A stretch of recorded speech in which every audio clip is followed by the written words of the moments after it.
बच्चे, जब तूने सहन किया तब तूने अपने भीतर की शक्ति को जगाया।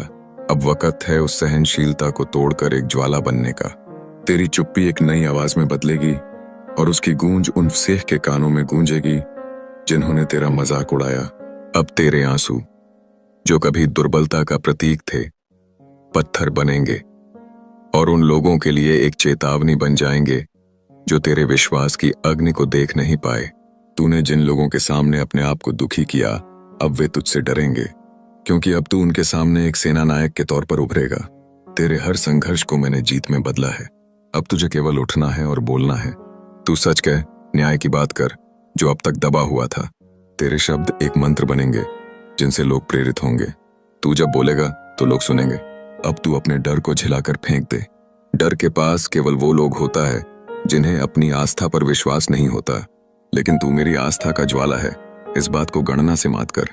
तेरे हाथ अब खाली नहीं रहेंगे। तेरा ध्यान तेरी ताकत बनेगा और तेरा संयम तुम्हें सुरक्षित करेगा। जो तेरी समर्पित कठिनाइयों का मजाक उड़ाते थे, वे अब तुझसे नजरें नहीं मिला पाएंगे। तू उनके लिए एक खतरा बन जाएगा। तू उनकी आवाज को चुप कर देगा। जब तू खड़ा होगा, वहां सत्य की नींव रखी जाएगी। अब तू जब भी मुड़कर पीछे देखेगा, तू उसे देखेगा जो तेरे साथ है। तो आगे बढ़, अपना रास्ता चुन और इस यात्रा को अपनी प्रस्तावना बना। तू समझ ले, तेरे विरोधी वास्तव में तेरे शिक्षक हैं। वही तो तुझे उस चुनौती से गुजरने का साहस देते हैं जिससे तू एक हीरे की तरह चमकता है। अब लड़ाई किसी से मत कर, लड़ाई अपने संशय से कर।